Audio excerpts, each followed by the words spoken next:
Hello everyone, friends. Welcome back to our YouTube channel.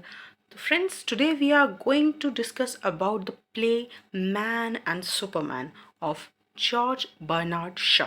तो आज हम जॉर्ज बर्नार्ड शॉ जी का Man and Superman play discuss करने वाले हैं। तो अगर आप इंटरेस्टेड हैं तो स्टे ट्यून्ड, और अगर आप नए हैं हमारे चैनल पे, what are you waiting for? Please subscribe our YouTube channel and don't forget to press the bell icon. तो let's start friends. आपको हिंदी में भी थोड़ा थोड़ा एक्सप्लेन करेंगे और इंग्लिश में भी पूरे डिटेल नोट्स भी होंगे। चाहे तो स्क्रीनशॉट भी आप ले सकते हैं, एज यू विश, जैसी आपकी मर्ज़ी आप वैसी कर सकते हैं। तो चलिए let's start. So friends, before starting, before starting any play, any story or anything, before starting, we have to know about the characters so that we can easily get the context, the summary and everything. Okay, so सबसे पहले हम characters के बारे में जानेंगे, कौन कौन से कैरेक्टर हैं और उनका मेन रोल क्या है, इसमें मेन पर्पस क्या है, पूरा हम जानेंगे। ठीक है, तो एक एक करके we will discuss and please do comments which ever video you want next. और अगर ये वीडियो अच्छी लग रही है तो भी अपने सजेशंस प्लीज़ शेयर ज़रूर करें। तो सबसे पहले आता है एन वाइटफील्ड। हु इज़ ही और she? Let us discuss. She is a woman, good looking and vital young woman. Okay, at at the urging of the life force which is striving toward the creation of Superman. तो young lady है, young women है, good looking है, beautiful है। तो उसके बाद है रॉडा वाइटफील्ड। तो ये कौन है? Ann's younger sister. तो यंगर मीन्स छोटी। ओके, तो एंड से जो छोटी है ये है रोडा, रोडा सॉरी। और मिसेस वाइटफील्ड ये मदर है एंड और widow of late mister Whitefield. तो मिस्टर वाइटफील्ड है, उनकी वाइफ है मिसेस वाइटफील्ड, और ये है मदर एन की। ओके, उसके बाद आता है जॉन और जैक टैनर। तो जॉन और जैक टैनर कौन है? Tanner eventually falls in love with Ann in spite of his initial determination never to marry, having become convinced that marrying Anne is the inevitable result of the life force. तो जो tenor है वो मतलब initially वो नहीं चाहता था कि वो शादी करे, बट इवेंचुअली मतलब धीरे धीरे उसको एन से प्यार हो जाता है। He have no control on him. तो eventually he falls in love with Ann. और उसके बाद आते हैं Roebuck Ramsden, who is he is civil reformer and friend to late mister Whitefield. तो जो एन के फादर हैं उनके फ्रेंड हैं। ठीक है, तो उसके बाद आता है Octavius Robinson. Who is he? तो Octavius Robinson in love with Ann, brother of Violet Robinson. तो वायलेट रॉबिन्सन जो है उनका भाई है ये ऑक्टेवियस, और ही आल्सो लव्स एन। तो एन को जैक या जॉन टैनर भी लव करता है और ऑक्टेवियस रॉबिन्सन भी। ठीक है, तो और उसके बाद आते हैं वायलेट रॉबिन्सन। तो ये कौन है? She has been secretly married to Hector Malone. तो इसने शादी की हुई है हेक्टर मेलोन से, लेकिन छुपा के, किसी को इस शादी का पता नहीं है, सीक्रेटली इन्होंने शादी कर ली। तो हेक्टर मेलोन कौन है? सीनियर अलग है, जूनियर अलग है। तो सीनियर कौन है? Hector Malone senior worked hard to attain a high social status. तो उसने बहुत मेहनत की, बहुत ही कड़ी मेहनत की, एक हाई सोशल स्टेटस पाने के लिए। इसने बहुत ज़्यादा मेहनत की कि सोसाइटी में हाई स्टेटस ये ला सके। तो उसके बाद आते हैं हेक्टर मेलोन जूनियर। तो हु वाज जूनियर? हैं अमेरिकन जेंटलमैन जिन्होंने वायलेट रॉबिन्सन से चुपके से शादी की थी, किसी को कानो कान खबर नहीं होने दी थी। ओके फ्रेंड्स, उसके बाद आ जाते हैं हेनरी स्ट्रेकर। तो ये कौन है? वर्किंग क्लास ड्राइवर है लंदन से। ओके, तो ये ड्राइवर हैं, लंदन से हैं। और उसके बाद आते हैं मेंडोजा। तो ये कौन है? anarchist who collaborates with Tanner. Okay, थोड़ी थोड़ी ऊपर ऊपर से समरी टाइप। तो दिस प्ले यानी कि man and superman is written by George Bernard Shaw in 1903, 4-act dramatic work that functions as a response to urging by Shaw's contemporaries to write a Don Juan type play. The historical figure Don Juan is a source of inspiration for many authors, and as a name, it is synonymous with the word womanizer. With this in mind, Shaw's work carries a Don Juan theme but with philosophical underpinnings. कहा जाए तो 1903 में George Bernard Shaw ने man and Superman लिखा था। ये 4-act dramatic work है जिसको कि इनके जो कंटेम्प्रेरी थे उन्होंने शॉ को फोर्स किया था कि आप डॉन जुआन टाइप प्ले लिखें। तो जो डॉन जुआन है ये हिस्टोरिकल फिगर है और इंस्पिरेशन है बहुत सारे ऑथर्स की। और ये इनको वुमेनाइज़र वर्ड यूज़ किया जाता है इनके साथ, क्योंकि ये वुमेनाइज़र जो है उस तरह के प्लेस भी लिखा करते थे। तो इस बात को दिमाग में रखते हुए जो शॉ हैं उन्होंने डॉन जुआन की थीम को कैरी किया, यानी कि थीम कौन सी होती थी उनकी, वुमेनाइज़र की, उनको कैरी किया बट विद फिलोसफिकल अंडरपिनिंग्स। ठीक है, तो इसके बाद क्या है, the first performance of man and Superman in 1905 at the royal court theatre in London did not include the third act. तो जो फर्स्ट परफॉर्मेंस थी इसकी, जो मैन एंड सुपरमैन थी, इसकी जो मतलब रॉयल कोर्ट थिएटर लंदन में इसकी फर्स्ट परफॉर्मेंस हुई थी, बट इसमें थर्ड वाला जो एक्ट था उसको इंक्लूड नहीं किया गया था, उसको एक्सक्लूड किया गया था इसमें से। Though subsequent productions have typically omitted the scene Don Juan in Hell, it's often performed as a separate play. तो उसको कई बारी एक सेपरेट प्ले के रूप में भी परफॉर्म किया जाता है। और as a whole man and superman questions the nature of love and whether a married man can remain a revolutionary or if he will stagnate with domestic life। तो पूरा देखा जाए बेसिकली तो इसमें है क्या चीज़, मैन एंड सुपरमैन ये question करता है, जो मतलब नेचर ऑफ लव के बारे में क्वेश्चन करता है कि शादी होने के बाद क्या एक आदमी रिवोल्यूशनरी रह सकता है या फिर वो अपनी डोमेस्टिक लाइफ में इतना इन्वॉल्व हो जाता है, इतना यू you नो उसमें हो जाता है कि वो रिवोल्यूशनरी नहीं रह पाता। तो बस यही डिस्कस है इसमें।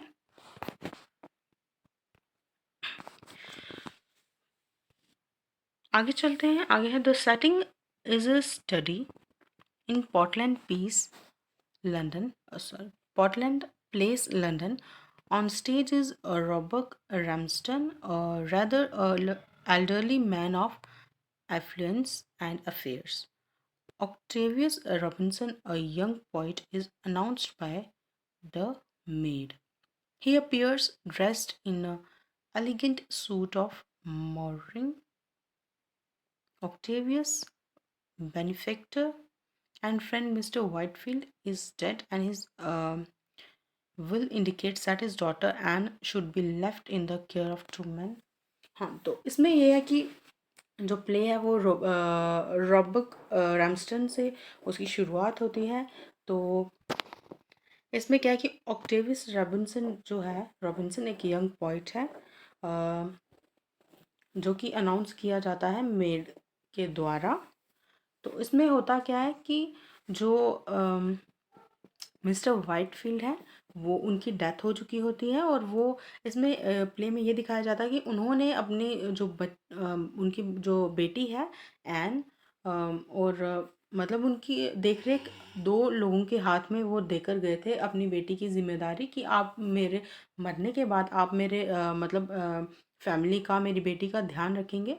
तो वो कौन थे, वो थे रॉबर्ट रैमस्टन और जॉन टैनर। ठीक है, और जॉन टैनर जो है वो ऑथर भी हैं रिवोल्यूशनिस्ट बुक हैंडबुक के। ठीक है, तो ये बात आप ध्यान में रख सकते हैं। तो इसके बाद क्या होता है, रैमस्टन डिस्ट्रस्ट जॉन टैनर तो रैमस्टन जो है उसको जॉन टैनर पे बिल्कुल भी विश्वास नहीं है, क्योंकि वो जॉन टैनर जो है वो रिवोल्यूशनरी आइडियाज़ हैं, उसके पास वो रिवोल्यूशनरी आइडियाज़ हैं, उसकी सोच वैसी है, इसलिए जो रैमस्टन है उसको उस पर रत्ती भर भी विश्वास नहीं है।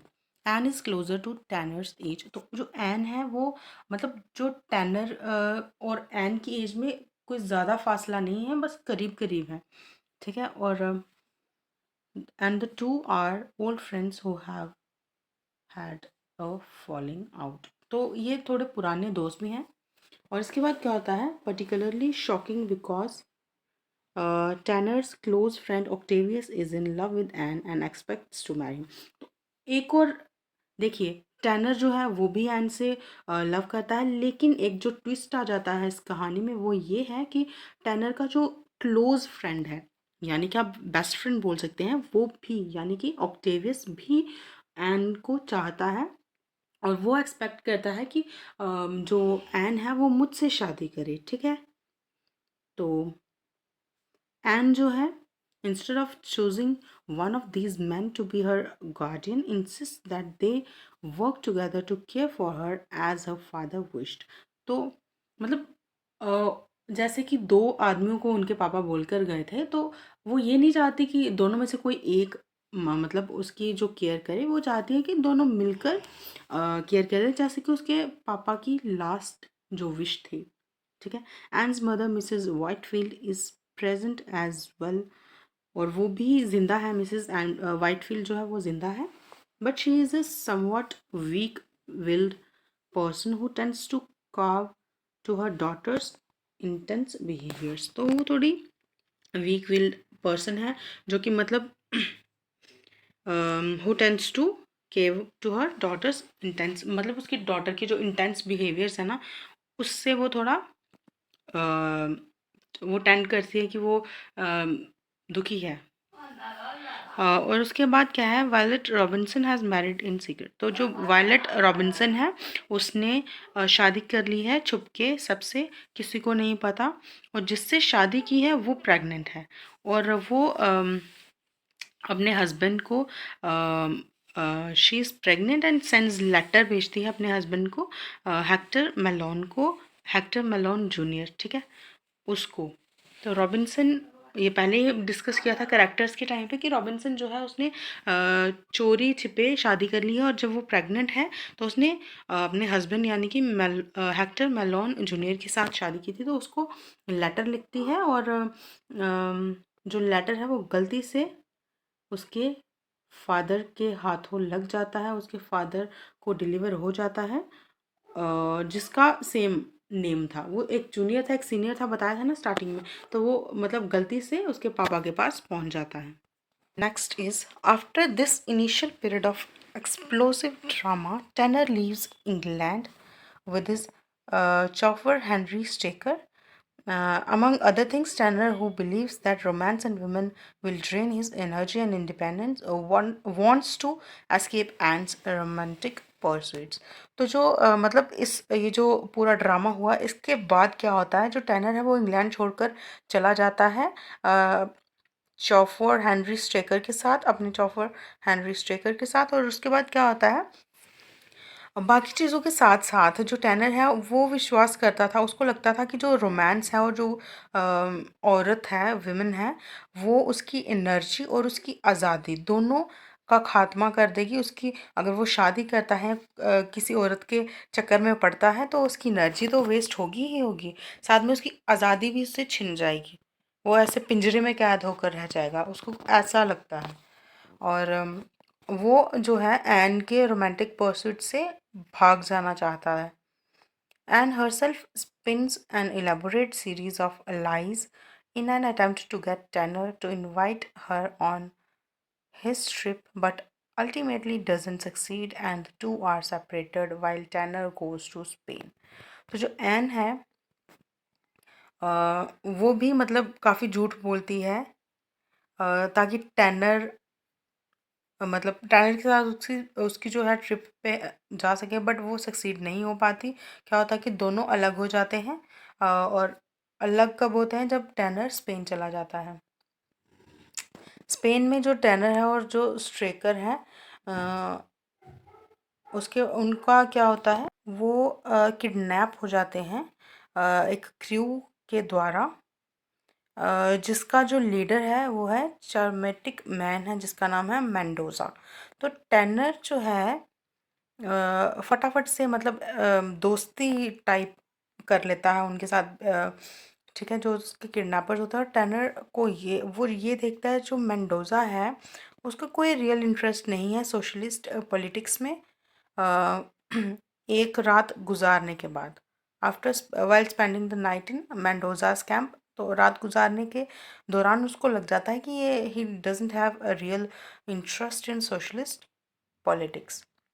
उसके बाद क्या होता है, वन इवनिंग, एक शाम को, mister tenor in the company of robbers and thieves with lively political views, dramas, dreams about an incarnation of Don Juan, the famous womanizer, and hears his explanation that for the wicked hell is actually not so bad. Marriage, explains the Don, is a terrible institution ruining the political of creation superhuman.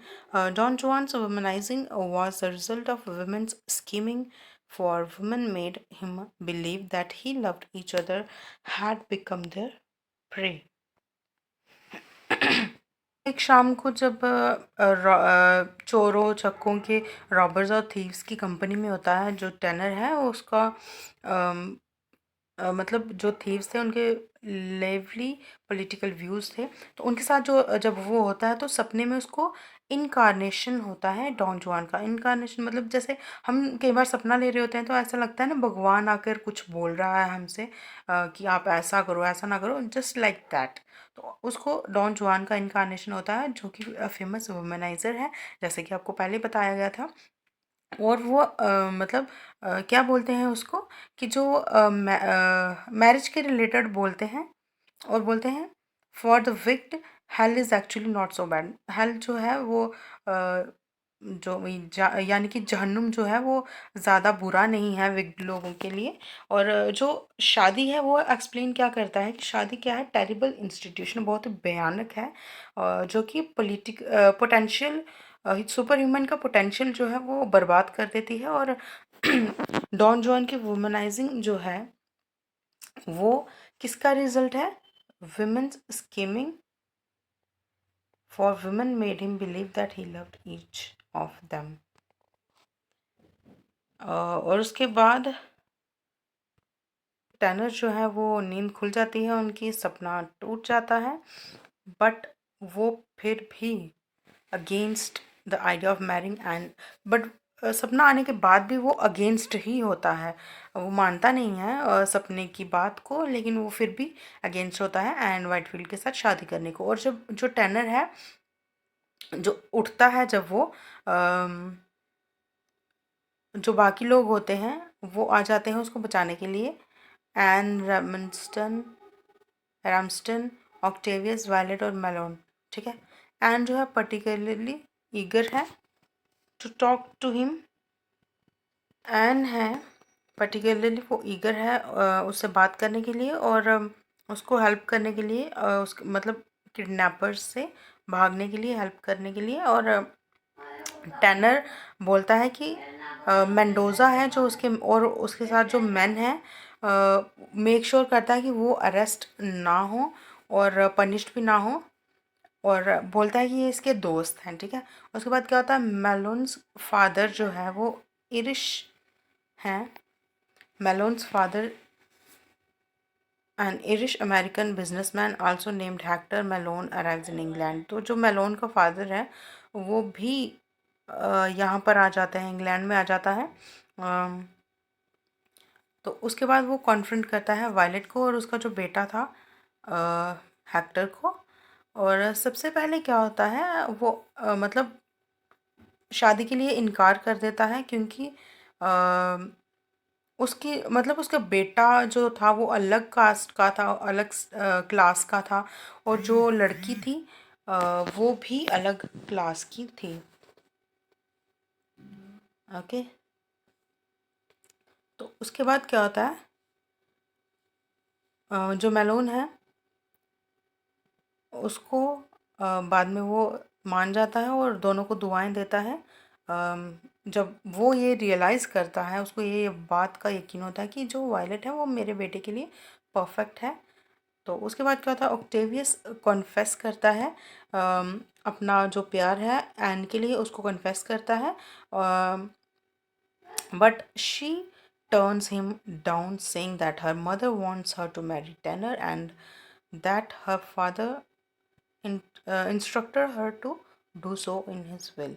तो जो Octavius है वो उसको propose कर देता है N को, but N जो है साफ इनकार कर देती है। वो बोलती है कि उसकी माँ चाहती है कि वो टैनर से शादी करे और उसके जो मतलब जो उसके फादर थे, पिताजी थे, पापा थे उनके, उन्होंने भी यही बोला था। जो ऑक्टेवियस है वो अभी भी कन्विंस्ड है कि वो मतलब उसको लगता है, अभी भी लगता है एन जो है अभी भी उससे एन लव्स हिम। तो उसको ऐसा लगता है और वो यकीन क्या करता है, ये एग्जाम्पल है सेल्फ सेक्रीफाइंग नेचर की। टैनर जो है वो क्लेम करता है कि उसको कोई डिज़ायर नहीं है, कोई चाहत नहीं है, ना उसको उसके पास कोई प्लान है एन के साथ शादी करने का और या फिर ऐसे भी मैरी करने का एट ऑल। तो उसका बिल्कुल भी पहले ही जैसे बताया था, उसका बिल्कुल मूड नहीं था शादी करने का कभी भी। दिस जो है such a romantic that he did be happier and heartbroken and single than faced with the day-to-day realities of marriage। तो रोमांटिक है ऑक्टेवियस, हैप्पियर, हार्ट ब्रोकन और सिंगल रह सकता है day to day realities of marriage को face करने से। जो टैनर है वो begins to fret that social pleasure will force him to agree to marry Anne against him his principle। तो वो मतलब उसको ऐसा लगने लगता है जो सोशल प्रेशर है, सोसाइटी का प्रेशर जो है वो उसको फोर्स कर देगा कि वो एन से शादी करे और जो कि उसके अपने प्रिंसिपल्स के खिलाफ होगा, बिल्कुल उल्टा होगा, उसके अगेंस्ट होगा। He also desperately wants to marry Ann, वो भी शादी करना चाहता है एन से। When he objects to her pursuit she uses his own philosophy to convince him. तो जब वो जो है उसके जो एन है उसके परस्यूट को वो ऑब्जेक्ट करता है कि मतलब उसके खिलाफ बोलता है कि ये क्या है, उसको ऑब्जेक्शन करता है उस चीज़ का। तो वो अपनी ही फिलॉसफी अपनी यूज़ करती है उसको मनाने के लिए और उसको बोलती है कि जो लाइफ फोर्स है, जो मतलब ज़िंदगी ने उनको मिला दिया है, मतलब फिलॉसफी अपनी झाड़ने लगती है कि देखो हम अलग हो गए थे ये वो और आज ज़िंदगी ने हमें मिलाया। तो कुछ सोच के लाइक दैट फिल्मी डायलॉग लग पड़ती है, स्टार्ट हो जाती है मारने। तो उसके बाद क्या होता है, according to Tanner's own theory, तो टैनर की अलग सोच थी, अब दो लोगों की सोच तो अलग होगी ना ऑब्वियसली। तो ईस्ट और वेस्ट आप लगा लीजिए, एक कुछ और सोचता है दूसरा कुछ और। तो जो टैनर की थ्योरी थी वो क्या बोलती थी कि जो लाइफ फोर्सेस है causes women to pursue men for their own needs and she tells him he's no exception। तो उसको क्या लगता है लाइफ फोर्स है वो विमेन को परस्यू करती है, मतलब परस्यू करती है, विमेन जो है वो परस्यू करती है मैन को अपनी मतलब अपनी ज़रूरतें पूरी करने के लिए। जो विमेन है वो एक मैन के तरफ अट्रैक्ट होती है या कुछ इसलिए परस्यू करती है, उसकी तरफ जाती है और वो अ, तो वो बोलती है उसको कि वो कोई एक्सेप्शन नहीं है, ऐसा सबके साथ होता है। As they talk Tanner confesses his love for Ann, और जब वो बात ही कर रहे होते हैं तो टैनर फिर मतलब वो ऐसे बातों के ख्याली पुलाव पका पका के उसको मना ही लेती है एक तरह से। तो जो टैनर है वो कन्फेस कर लेता है अपना प्यार एन की तरफ और अनाउंस करता है कि वो शादी करने के लिए प्लान कर रहे हैं। अपने जो उनके प्लान्स होते हैं शादी के लिए, अपने प्लान्स जो है वो अनाउंस कर देता है कि अब कर रहे हैं या कब कर रहे हैं, पूरा मतलब डिटेल्स अनाउंस कर देता है। तो एन जो है eventually finds this announcement charming, and Tanner's words are meant with light-hearted celebration and laughter as the play concludes. तो जो एन है उसको ये जो अनाउंसमेंट वो करता है ना टैनर, तो वो बड़ी चार्मिंग लगती है। वो खुश हो जाती है टैनर के वर्ड सुन के, मतलब उसका दिल बाग बाग हो जाता है एक टाइप का, और खुश हो जाती है वो, तो हंसी मजाक गूंज जाता है। जैसे ही प्ले कॉन्क्लूड होता है, ख़त्म होता है, तो सब खुश हो जाते हैं। ठीक है, तो जो थीम है मैन एंड सुपरमैन की, उसमें क्या क्या चीज़ें हैं, उसमें है सेक्स, रोल ऑफ सुपरमैन, और जो मॉरल करप्शन है। तो इस सब की चीज़ें, ये जो सब चीज़ें हैं, ये हैं इसमें। तो आज का लेक्चर यहीं तक ही। अगर आपको पसंद आया हो तो प्लीज़ अपने वैल्यूएबल कमेंट्स ज़रूर शेयर करें, और चैनल को लाइक शेयर और सब्सक्राइब भी करना ना भूलें। Thanks for watching.